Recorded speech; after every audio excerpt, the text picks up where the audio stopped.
¿Alguna vez has sentido que el sendero que con tanto amor construiste hacia el corazón de tus hijos, ese camino que imaginabas siempre llano y florecido, se ha llenado de piedras invisibles, volviéndose casi intransitable? ¿Qué muralla no vista se alzó donde antes había un puente? ¿Qué silencio espeso ocupa ahora el lugar donde fluían las conversaciones y las risas compartidas? Es una pregunta que muchos padres y madres llevan grabada en el alma, una herida silenciosa que palpita en la quietud de los días, especialmente cuando los hijos han desplegado sus alas y han emprendido sus propios vuelos, dejando tras de sí un nido que, aunque lleno de recuerdos, a veces se siente dolorosamente vacío. Imagina por un instante tu vida, tu familia, como un jardín que has cultivado con esmero, con cada gota de tu sudor, con cada latido de tu corazón, desde que la primera semilla fue plantada. Cada flor, cada arbusto representa un sueño, una esperanza, un sacrificio ofrecido con la más pura de las intenciones. Ver crecer a tus hijos fuertes, plenos, felices. Has regado ese jardín con amor incondicional. Has arrancado las malas hierbas de las dificultades, has protegido los brotes tiernos de las heladas de la vida. Y sin embargo, puede que un día, al contemplar tu obra, notes que algunas de las flores más queridas, aquellas que representan a tus hijos adultos, comienzan a mostrar signos de marchitamiento, o parecen crecer con una inclinación extraña, como si buscaran el sol en una dirección opuesta a la que tú esperabas. O peor aún, sientes que en tu afán de proteger y nutrir, has terminado por invadir, sin quererlo, sus parcelas, ahogando sus raíces con un exceso de cuidado, o construyendo cercas tan altas para resguardarlos del mundo que terminaron por aislarlos, o por hacerles sentir que su propio espacio vital era constantemente observado, medido, dirigido. Los límites en este jardín de las relaciones humanas son como esas cercas. A veces son visibles, claras, acordadas.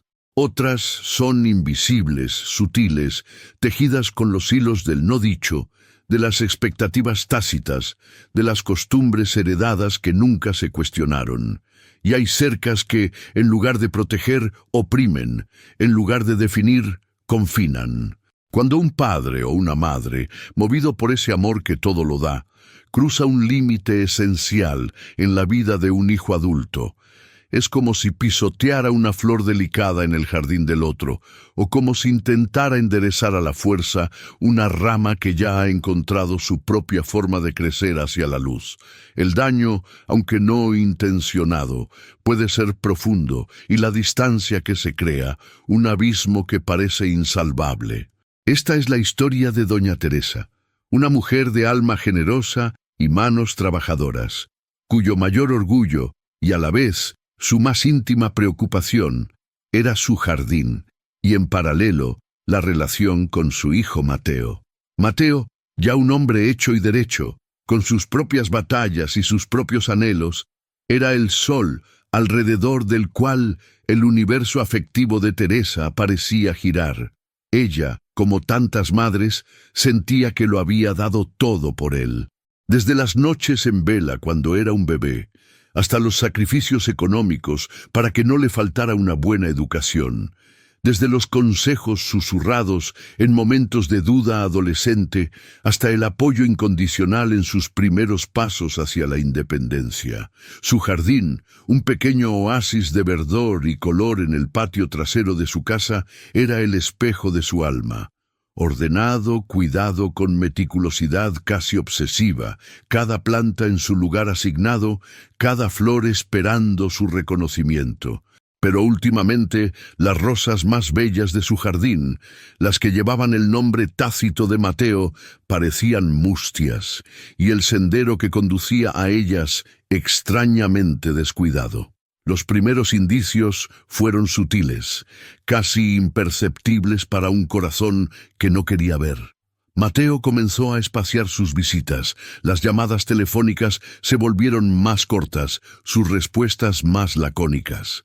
Cuando ella le preguntaba si algo andaba mal, él respondía con un vago «Estoy ocupado, mamá», o un «Todo está bien, no te preocupes», que a Teresa le sonaba a campana de madera, sin resonancia, sin la calidez de antes. Ella se sentía como si estuviera llamando a una puerta que, aunque familiar, ahora tuviera un cerrojo nuevo, uno para el que no le habían dado llave. El sentimiento de haber sido olvidada, o quizás peor, de haberse vuelto innecesaria, comenzaba a anidar en su pecho como un pájaro de mal agüero. Doña Teresa no comprendía. ¿Acaso no había sido una buena madre? ¿No había dedicado su vida entera a su bienestar? Se repetía a sí misma, como un mantra doloroso, la lista de sus desvelos, de sus renuncias.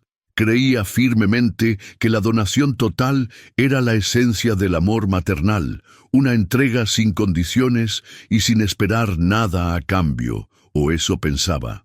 Sin embargo, en lo más profundo de su ser, una pequeña voz le susurraba que quizás, solo quizás, esa entrega ilimitada, esa presencia constante que ella consideraba una virtud, podría haberse convertido, con el tiempo y las nuevas circunstancias de la vida adulta de Mateo, en una forma de invasión no intencionada, en el cruce de una frontera invisible, pero vital. El sol que nutre también puede quemar si es demasiado directo y constante sobre una planta que necesita su propia sombra para florecer. El agua que da vida también puede ahogar si inunda el terreno sin permitir que las raíces respiren. Reflexionaba sobre esto mientras sus manos, expertas y ahora temblorosas, quitaban con delicadeza una hoja seca de un geranio. El silencio de la casa, antes lleno de la presencia imaginada de su hijo, ahora le pesaba como una losa. Se preguntaba qué era un límite cuando se trataba del amor de una madre.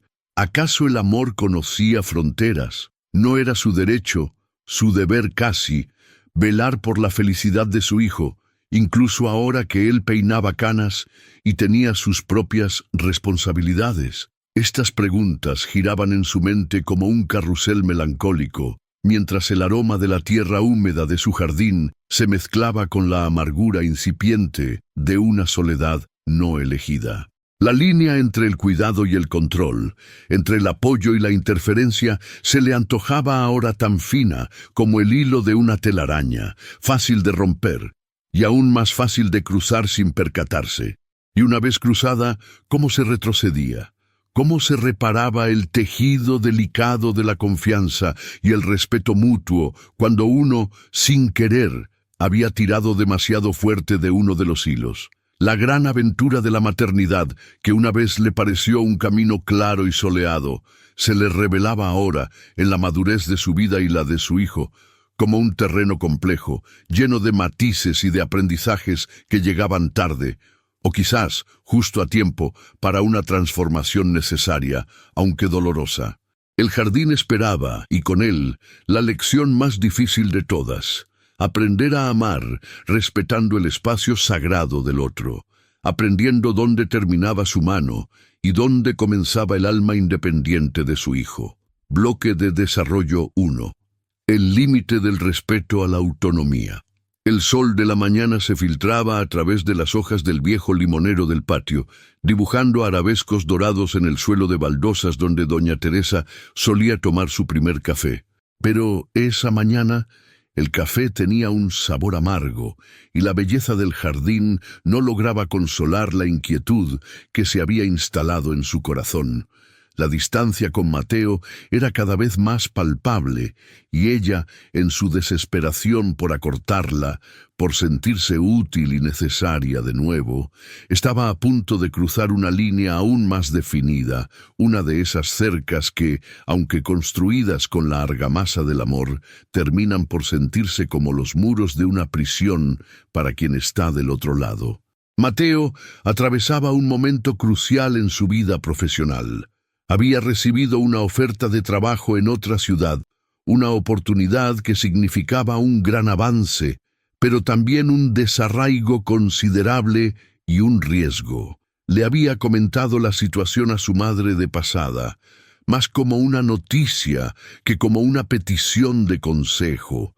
Doña Teresa, sin embargo, lo interpretó como una señal, una puerta entreabierta para ejercer ese rol de guía que tanto extrañaba. Movida por un torbellino de amor protector y, quizás, por un miedo inconsciente a que esa distancia física se tradujera en una distancia emocional aún mayor, decidió intervenir. Durante días, investigó sobre la nueva ciudad, sobre la empresa, habló con conocidos que podrían tener alguna referencia, y luego, armada con un arsenal de argumentos y preocupaciones, llamó a Mateo. «Hijo», comenzó con esa voz dulce que Mateo conocía también, pero que últimamente venía cargada de una tensión subyacente. «He estado pensando mucho en eso de tu trabajo. Esa ciudad es muy cara, ¿sabes? Y la empresa, según me han dicho, tiene fama de ser muy exigente. ¿No crees que estarías mejor aquí, cerca de nosotros, con más estabilidad? Además, ¿qué pasará con tu piso, con tus amigos?» Su discurso, que ella consideraba una muestra de amor y preocupación pragmática, se extendió durante varios minutos, desgranando todos los posibles inconvenientes, todas las razones por las cuales la decisión de Mateo le parecía precipitada y poco conveniente. No hubo espacio para la pregunta, para la escucha de los anhelos de Mateo, solo un torrente de su propia perspectiva, de sus propios miedos proyectados. Al otro lado de la línea, el silencio de Mateo se hizo denso, pesado. Cuando finalmente habló, su voz era fría, contenida, pero con un filo que Teresa no le conocía. «Mamá», dijo lentamente, y cada palabra pareció caer como una piedra en el jardín de Teresa. «Te agradezco tu preocupación, pero ya soy adulto. Tengo 40 años. Déjame tomar mis propias decisiones, por favor.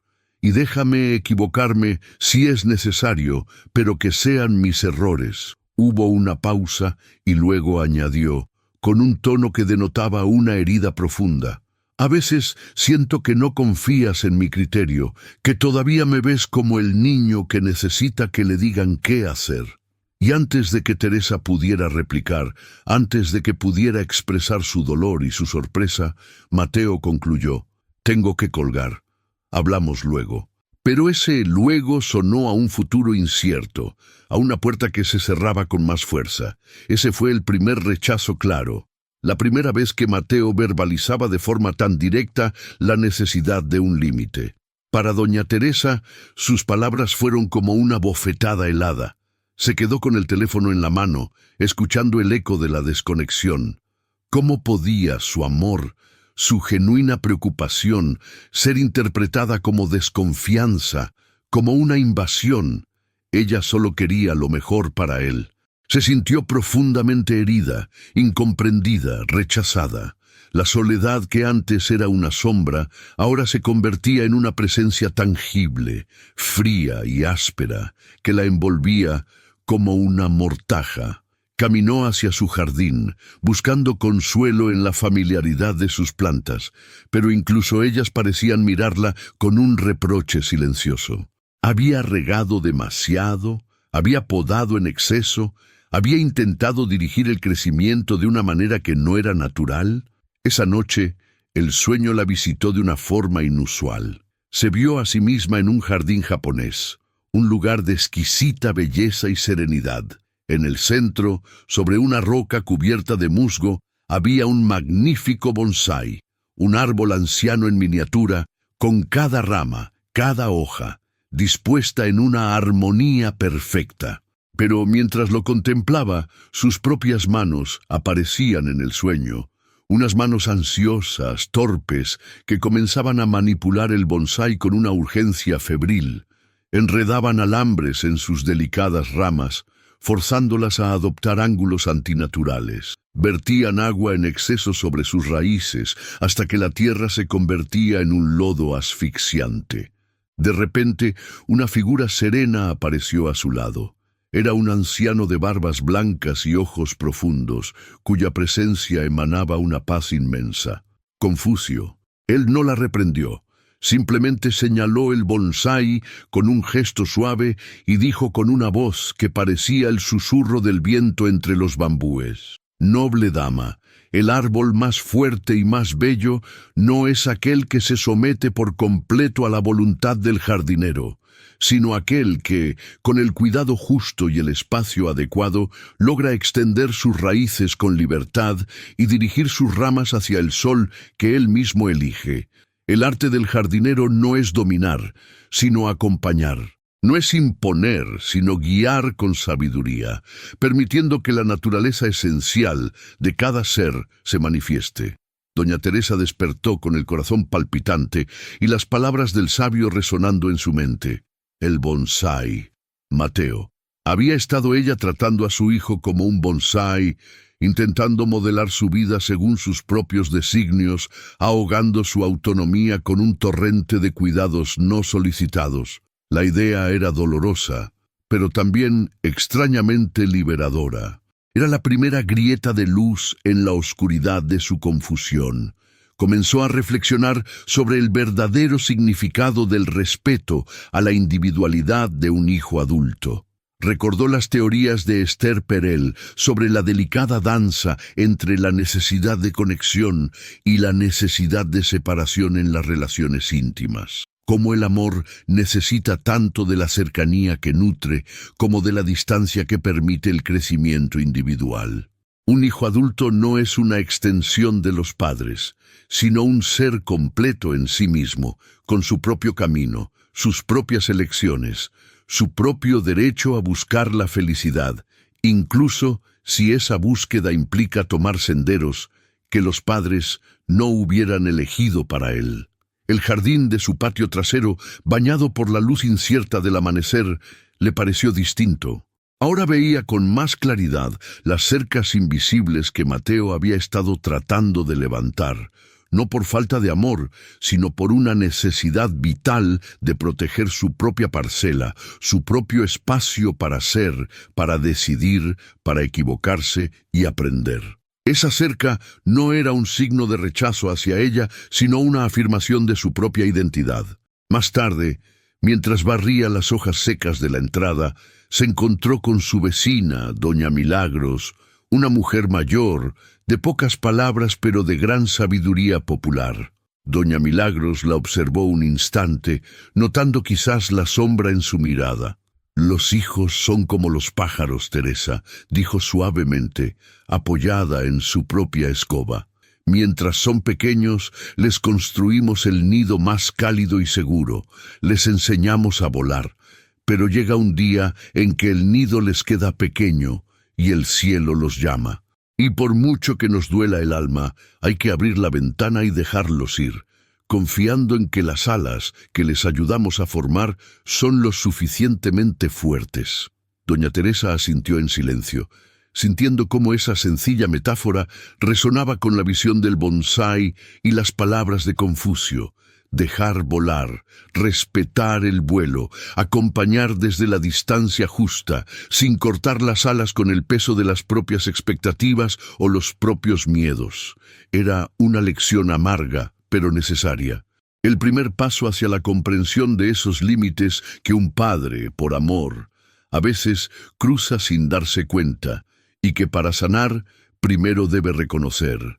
Los días que siguieron al sueño con Confucio y la breve pero significativa conversación con doña Milagros sumieron a doña Teresa en un mar de reflexiones. La imagen del bonsái ahogado por un exceso de cuidados y la metáfora de los pájaros que necesitan volar libres se entrelazaban en su mente, obligándola a confrontar una verdad incómoda sobre sí misma y su manera de amar. Empezó a comprender que el respeto a la autonomía de Mateo no era solo una cuestión de dejarle tomar sus decisiones, sino también de liberar sus propias manos de la necesidad de dirigir, de controlar, de proteger en exceso. Era un ejercicio de desapego, no del amor, sino de la forma en que ese amor se manifestaba. Recordó sus propias luchas juveniles por afirmar su independencia frente a unos padres bien intencionados, pero a menudo invasivos. ¿Cómo había podido olvidar esa sensación, ese anhelo de espacio propio? Con esta nueva conciencia incipiente, doña Teresa sintió la necesidad de reparar el daño, de tender un puente hacia Mateo. Sin embargo, su primer intento estuvo teñido aún por la vieja costumbre de justificarse, de no asumir plenamente el impacto de sus acciones. En una llamada telefónica que ella misma forzó, con la excusa de preguntar por un asunto trivial, intentó abordar la conversación anterior. «Hijo», dijo con un tono que pretendía ser conciliador, pero que aún dejaba traslucir una herida no sanada. «Sobre lo del trabajo, quizás me expresé mal. Yo solo me preocupo por ti, como cualquier madre. No era para tanto enfado, ¿no crees? Mi intención siempre es buena». Mateo al otro lado suspiró. Era un suspiro largo, cargado de una fatiga que a Teresa le dolió reconocer. «Mamá», respondió con una paciencia que parecía a punto de quebrarse. «El problema no es tu intención. Sé que me quieres y te preocupas. El problema es que parece que no entiendes o no quieres entender que tus preocupaciones, cuando se expresan como una crítica constante a mis decisiones o como un intento de hacerme cambiar de opinión sobre cosas que ya he meditado mucho, me hacen sentir invalidado, me hacen sentir que no soy capaz. Y eso, mamá, sí es para tanto». Su voz, aunque calmada, llevaba el peso de muchas conversaciones no tenidas, de muchos límites sutilmente transgredidos a lo largo de los años. La conversación no fue a mejor. Teresa intentó defender su postura, hablando de sus sacrificios, de su experiencia, de cómo ella solo veía peligros que él, en su idealismo, quizás no percibía. Cada palabra, en lugar de acercarlos, parecía cavar más hondo el foso entre ellos. Finalmente, la llamada terminó abruptamente con una frialdad que dejó a doña Teresa temblando. Esta vez, el silencio de Mateo no fue solo una ausencia de palabras, sino una barrera levantada, una ruptura temporal, pero dolorosa en la comunicación. El jardín de su corazón se sintió arrasado, y la sensación de fracaso como madre la invadió con una fuerza desoladora. ¿Era posible que con todo su amor hubiera contribuido a la infelicidad de su hijo, a esa distancia que ahora parecía insuperable? La culpa, ese veneno lento, comenzó a filtrarse en sus pensamientos. Pasó varios días sumida en una tristeza profunda. El jardín, antes su refugio, ahora le parecía un recordatorio constante de sus errores. Las flores parecían acusarla con sus corolas inclinadas. Una tarde, mientras la luz dorada del atardecer se derramaba sobre la cocina, se preparó una taza de té de jazmín, cuyo aroma siempre la había reconfortado. Se sentó en su sillón favorito, el que daba al jardín, y cerró los ojos, buscando un instante de paz en medio de la tormenta emocional. En esa quietud, mientras el vapor perfumado ascendía de la taza, tuvo una sensación extraña, casi una certeza. Era como si una presencia invisible, sabia y serena, llenara la habitación. No era una visión, ni un sueño, sino una intuición profunda, una calma que se instalaba en su espíritu atribulado, como si el mismísimo Confucio estuviera allí, compartiendo el silencio y el té con ella, emanando una comprensión sin palabras. En ese estado de receptividad, un recuerdo acudió a su mente con una claridad meridiana. Era una frase que había leído hacía mucho tiempo en un libro de enseñanzas orientales, una frase atribuida a Confucio. El hombre superior se exige a sí mismo. El hombre inferior exige a los demás. La frase resonó en su interior como un gong. De repente, vio con una lucidez dolorosa cómo sus expectativas no dichas, sus anhelos de que Mateo cumpliera ciertos patrones, de que su vida siguiera un guión que ella había escrito inconscientemente para él, habían pesado sobre la relación como una carga invisible. Entendió que gran parte de su preocupación no era solo por el bienestar de Mateo, sino también por la necesidad de que él validara sus propios sacrificios, su propio modelo de vida. Todo lo que he hecho por ti, esa frase no dicha pero implícita en muchas de sus interacciones, era una deuda emocional que ella sin querer le había estado cobrando. Comenzó a pensar en las enseñanzas de Viktor Frankl, aquel psiquiatra que sobrevivió a los campos de concentración y que habló con tanta elocuencia sobre la búsqueda de sentido.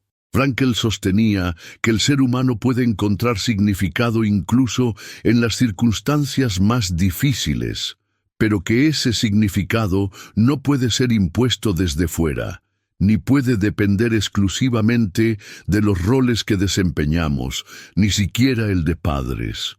Su rol de madre había sido central en su vida, la principal fuente de su identidad y propósito durante décadas. Pero Mateo ya no era el niño que necesitaba su guía constante. Aferrarse a ese rol con la misma intensidad de antes era, en cierto modo, negarse a sí misma la oportunidad de encontrar nuevos significados, nuevas fuentes de realización en esta etapa de su vida, y a la vez era negarle a Mateo el derecho a ser el único arquitecto de su propia existencia. La metáfora del jardín volvió a ella, pero con una nueva capa de entendimiento. A veces, las plantas que un jardinero cultiva con esmero desarrollan una especie de expectativa implícita. Esperan recibir el sol de una manera determinada, el agua en una cantidad precisa, el abono en el momento justo que el jardinero considera óptimo. Y si el sol llega de forma diferente, o el agua es más escasa o abundante de lo esperado, la planta parece resentirse, sin darse cuenta de que esas nuevas condiciones, aunque distintas, pueden ser igualmente válidas para su crecimiento, o incluso necesarias para desarrollar una mayor fortaleza y resiliencia. Ella había sido esa jardinera, y quizás también esa planta, esperando que la vida de Mateo, su gratitud, su cercanía, se manifestaran de la forma exacta que ella había imaginado, sin ver que el amor y el vínculo podían adoptar formas nuevas, diferentes, pero no por ello menos auténticas. La liberación de esas expectativas no era un camino fácil. Implicaba mirar de frente su propio vacío, sus propios miedos, la sensación de que el tiempo se escurría y con él quizás la oportunidad de tener esa relación idílica que siempre había soñado con su hijo. Pero en medio de ese dolor, también comenzaba a surgir una nueva fortaleza, la que nace de la aceptación y de la comprensión de que los límites no son solo para los demás, sino también para uno mismo. El límite de reconocer dónde termina la propia necesidad y dónde comienza el derecho del otro a ser quien es. El pasado, con sus sacrificios y sus desvelos, no podía ser una hipoteca sobre el presente de sus hijos. El verdadero legado no estaba en la obediencia o en la gratitud filial forzada, sino en la libertad y la capacidad de amar que hubiera logrado inculcar. Y eso, comprendió con una mezcla de tristeza y esperanza, implicaba respetar profundamente la libertad de Mateo, incluso si esa libertad significaba una distancia que ella no había elegido, pero que ahora debía aprender a honrar. La ruptura temporal en la comunicación con Mateo, aunque dolorosa, se convirtió para doña Teresa en un crisol. Atravesó un período de profunda introspección, un descenso voluntario a las profundidades de su propio ser. No fue un camino exento de lágrimas ni de momentos de desolación, pero esta vez había una diferencia fundamental. Ya no buscaba culpables externos, ni se regodeaba en la autocompasión. Aceptó su cuota de responsabilidad en la distancia creada, el peso de sus expectativas no cumplidas, la forma en que su amor, en su afán de proteger, había terminado por sofocar. Pero esta aceptación no la condujo a la parálisis, sino a una serena determinación de cambiar lo único que realmente estaba en sus manos cambiar. ella misma. Dedicó tiempo a leer, a sumergirse en esas filosofías que siempre le habían interesado, pero para las cuales nunca parecía encontrar el momento. Las palabras de Confucio sobre la autodisciplina y el respeto mutuo, las reflexiones de Carl Jung sobre el proceso de individuación y la importancia de desarrollar una identidad propia más allá de los roles familiares, los escritos de Viktor Frankl sobre la voluntad de sentido, todo ello comenzó a tejer una nueva comprensión en su mente y en su espíritu. Cuidaba de su jardín con una devoción renovada, pero su enfoque había cambiado. Ya no era una lucha por el control, por la perfección impuesta, sino un diálogo silencioso con la vida que bullía en cada planta. Un ejercicio de observación, paciencia y respeto por los ritmos naturales. Una mañana, mientras podaba con sumo cuidado un rosal particularmente espinoso que, a pesar de sus púas, prometía unas flores de belleza excepcional, tuvo una de esas epifanías que llegan en la quietud de las tareas cotidianas. Sintió, con una certeza casi física, la presencia inspiradora de Confucio a su lado, no como una aparición, sino como una voz interior, clara y sabia, que surgía de la propia acción de sus manos. «Observa esta rosa, noble Teresa», parecía decirle esa voz en la quietud de su alma. «Para que revele la plenitud de su belleza y su fragancia, debes aceptar y respetar sus espinas. Son parte de su ser, de su defensa, de su individualidad. No puedes arrancarlas sin herirla profundamente». De igual manera, para que un vínculo humano florezca en toda su verdad, debes honrar el espacio que cada alma necesita para ser ella misma, con sus propias defensas, sus propias fronteras. El verdadero amor, como el sol que nutre al jardín, no invade, no asfixia, no exige, acompaña con la distancia justa, ofrece su calor sin quemar, permite que cada flor se abra a su propio tiempo y a su manera. Esa comprensión la impulsó a un gesto simbólico y profundamente sanador. Tomó papel y pluma y decidió escribirle una carta a Mateo. No era una carta para ser enviada de inmediato, quizás nunca en esa forma. Era, ante todo, una carta para ella misma, una forma de ordenar su corazón, de poner en palabras el torbellino de emociones y descubrimientos de las últimas semanas. En ella, con una honestidad desgarradora pero serena, expresó su amor incondicional por él, un amor que ahora entendía debía manifestarse de una forma nueva. Reconoció, sin excusas ni justificaciones, las veces que había cruzado límites, las ocasiones en que su preocupación se había disfrazado de control, sus expectativas de exigencias veladas. Le aseguró que a partir de ahora respetaría su espacio, sus decisiones, su vida, tal como él eligiera vivirla.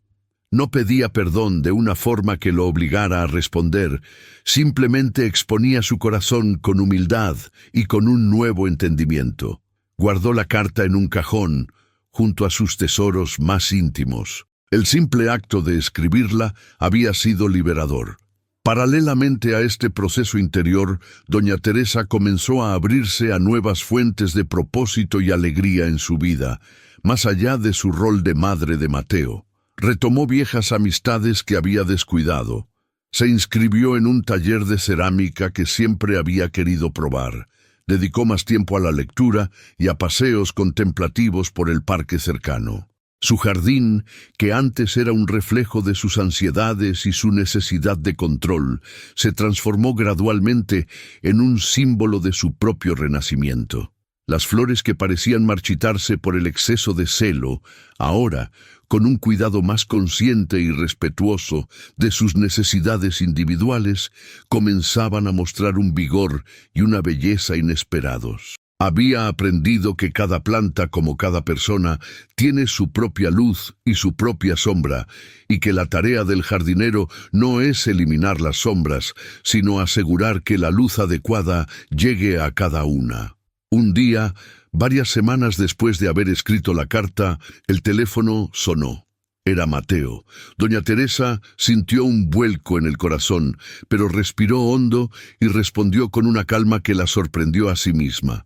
La voz de su hijo era diferente. Tentativa, sí, pero sin el filo defensivo de las últimas conversaciones. No hubo disculpas formales ni reproches. Simplemente hablaron. De cosas cotidianas al principio, del clima, de una película que él había visto.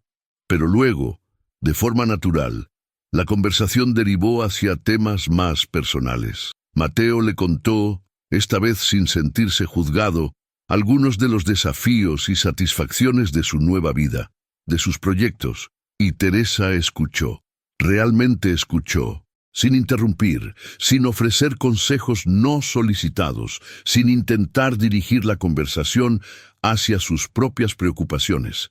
Simplemente estuvo presente, ofreciendo un espacio de escucha y aceptación. No hubo una reconciliación dramática ni promesas de un cambio instantáneo. Pero al colgar el teléfono, doña Teresa sintió que un puente delicado pero real se había comenzado a reconstruir entre ellos. Un puente basado no en la dependencia o en las expectativas del pasado, sino en un nuevo respeto mutuo, en el reconocimiento de dos individualidades que se amaban profundamente, pero que también necesitaban sus propios espacios para florecer. Era el inicio del renacimiento de su relación, unos cimientos más sanos y auténticos. Y así, la metáfora inicial del jardín completó su ciclo, adquiriendo un nuevo y más profundo significado.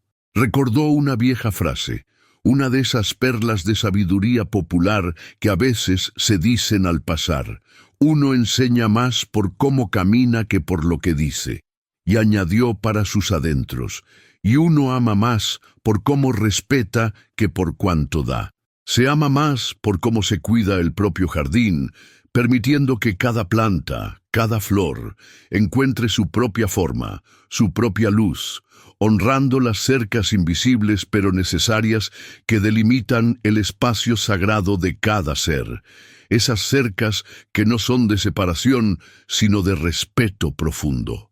Doña Teresa comprendió finalmente que el límite no es una barrera que constriñe el amor, sino el contorno que define la libertad de cada alma, el espacio donde el verdadero encuentro puede tener lugar. El silencio que ayer fue muralla, hoy es el espacio donde dos almas pueden volver a escucharse, cada una desde su propio jardín. Si has caminado junto a doña Teresa en este viaje, si has sentido el eco de sus pasos en tu propio sendero, te invito a un gesto simbólico, un pequeño ritual de restauración. Durante 3 noches consecutivas, al caer la tarde, enciende una vela en la quietud de tu hogar. Dedica ese momento de luz y silencio a reflexionar sobre los límites en tu vida, los tuyos propios y los de aquellos a quienes amas. Visualiza esas cercas, no como muros de separación, sino como delicados contornos de respeto y amor que permiten que cada jardín florezca en su propia belleza única. Permite que esa luz te guíe hacia una comprensión más profunda, hacia una forma de amar que libere en lugar de atar. Si estas reflexiones han tocado una fibra en tu corazón, si has sentido el eco de tu propia historia en el jardín de doña Teresa, comparte en los comentarios. Mi jardín también necesita nuevas cercas de amor y respeto. Tu experiencia, tu sabiduría compartida, puede ser la luz que guíe a otra alma sedienta de paz, a otro corazón que anhela reconstruir puentes sobre los cimientos sagrados del respeto mutuo. Porque en el arte de cultivar relaciones, como en el arte de la jardinería, la maestría no reside en el control, sino en el amor que sabe cuándo dar un paso atrás para permitir que el otro ser crezca en toda su plenitud.